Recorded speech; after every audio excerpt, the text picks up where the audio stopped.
एक परिवार के बड़े बेटे का पास वाले गांव की एक लड़की से रिश्ता पक्का हुआ। जब विवाह की तारीख नज़दीक आने लगी, उस समय लड़की के पिता ने एक अजीब सी शर्त रख दी। शर्त थी कि लड़के वाले बारात में अपने साथ किसी भी बुजुर्ग को नहीं लाएंगे। बारात के साथ अगर कोई भी बुजुर्ग आएंगे तो हम लड़की की विदाई नहीं करेंगे। शर्त सुनकर सभी हैरान रह गए। 2 दिन बचे थे शादी में। अगर बारात नहीं लेकर गए तो अपने ही गाँव में बदनामी हो जाएगी, और अगर बुजुर्गों को साथ में ले गए तो कहीं फेरे लेने से इनकार कर दिया तो और अधिक बदनामी हो जाएगी। सभी लोग परेशान हो गए।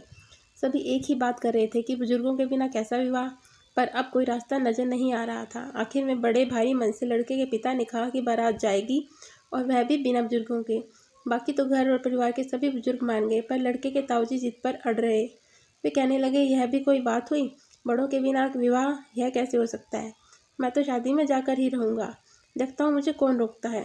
घर वालों ने ताऊजी को मनाने की बहुत कोशिश की, पर वे माने ही नहीं। आखिर में यह तय किया गया कि उन्हें कपड़ों की गठरियों के बीच में छुपाकर ले जाएंगे, और उनसे कहा गया कि वे सामने नहीं आएंगे। सबके जोर भरने पर इस बात के लिए ताऊजी मान गए कि वे सबके सामने नहीं आएंगे। विवाह के दिन बारात वहां पहुंची। लड़की वालों ने उनका स्वागत किया। साथ ही लड़की के पिता ने एक और शर्त रख दी।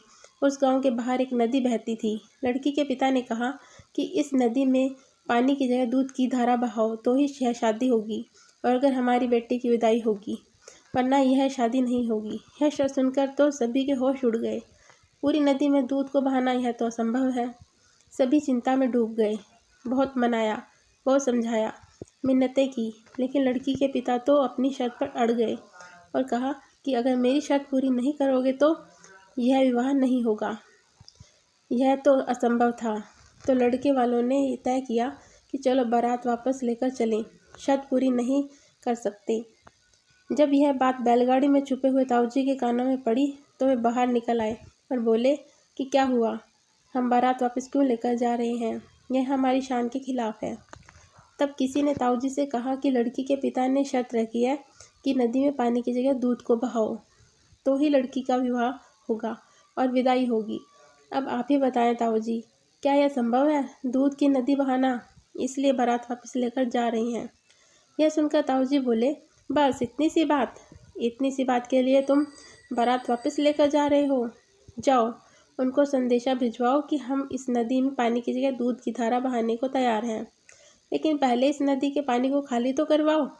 यह सुनकर वहाँ खड़े सभी लोग बहुत खुश हो गए। यह तो किसी के दिमाग में पहले आया ही नहीं। सभी खुशी से झूम उठे। 2 बाराती लड़की के पिता के पास गए और उनसे कहा कि हमें आपकी शर्त मंजूर है। हम नदी में दूध की बहाने के लिए तैयार हैं, पर पहले नदी के पानी को तो खाली करवाओ। जैसे ही लड़की के पिता ने यह बात सुनी, उन्होंने झट से कहा कि बारात में तुम किसी बुजुर्ग को अवश्य लाए हो। और फिर लड़की के पिता ने मुस्कुराते हुए कहा, विवाह अवश्य होगा, और वह भी सभी बड़े बुजुर्गों के आशीर्वाद से। तब किसी ने लड़की के पिता से पूछा कि फिर आपने यह शर्त क्यों रखी? तब लड़की के पिता ने कहा, मैं तो बस आज के युवाओं को यह सबक देना चाहता था कि आधुनिकता की होड़ में वे इतना आगे निकल गए हैं कि अपने बड़ों के प्यार और अनुभवों को बेकार समझने लगे हैं। आज उन्होंने जान लिया होगा कि बारात में अगर ताऊजी नहीं आते तो क्या होता। कहानी तो यहाँ ख़त्म होती है, पर हम सभी के लिए एक गहरा प्रश्न छोड़ रही है।